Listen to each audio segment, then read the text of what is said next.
numbers are now coming over from both a Nottingham Forest and a West Ham perspective to try and break this up. It's all got in a bit heated.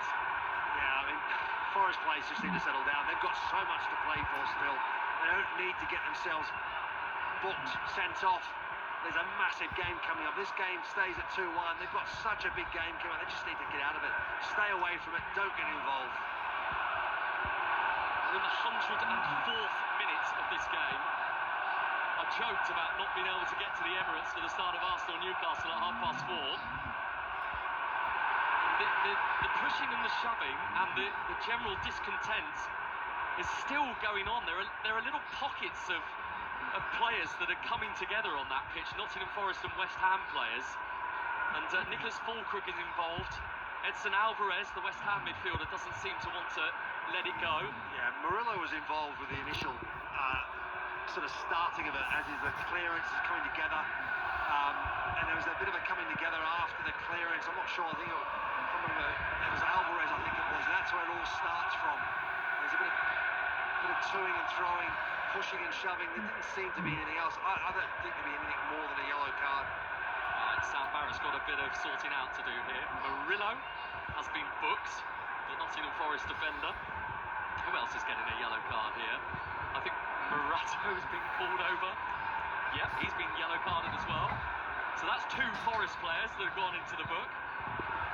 So he's dealt with the away side, Sam Barrett. Now he has to work out if there's anyone from a West Ham perspective that's worthy of getting their name taken. They definitely will. Yeah, there's a couple of West Ham players I think will get yellow cards as well.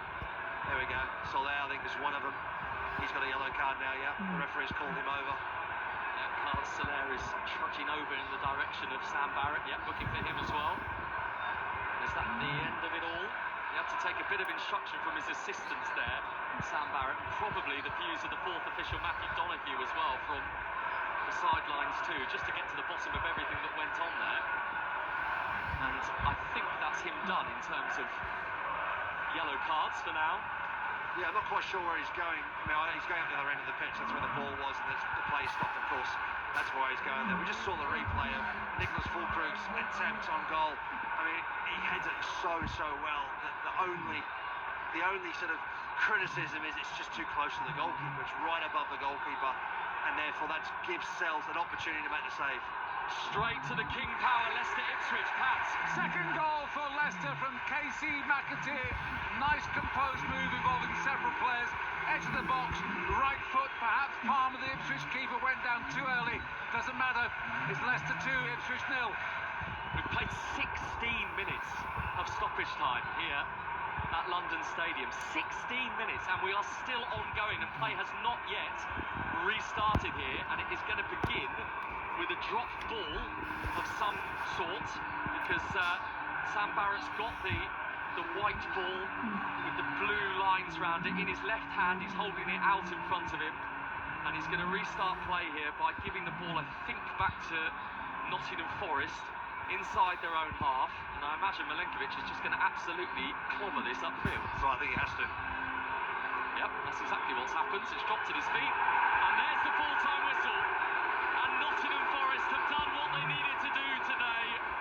They are going to take their Champions League quest to the final day of the season, where it will all matter in that match against Chelsea in terms of finishing inside the top 5. Gibbs, White and Milenkovic with the goals. Bowen made it interesting for West Ham, but Forest held on much shorter. They did, I think overall they deserved it. I think they were the better side, certainly going forward. They created more, they looked more composed on the ball, and of course obviously so much to play for still, and they've given themselves a chance going into that last game of the season. What a concluding chapter we're going to have at the City Ground on Sunday next week.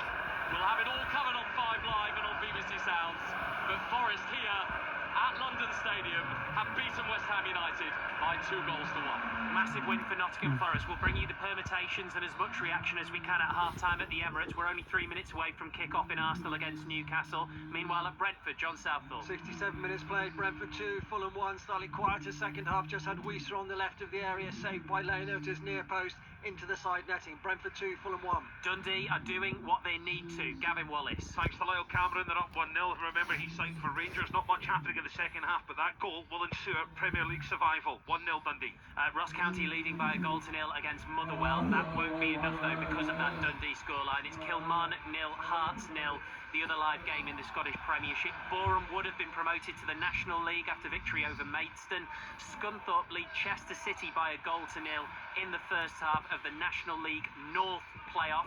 Chelsea have won the Women's FA Cup with a 3-0 win over Manchester United in Super League. Score for you in the game between Wakefield and Warrington. Live score Wakefield 24, Warrington 10. There's also Gallagher Premiership action ongoing. Harlequins 14, Exeter 19.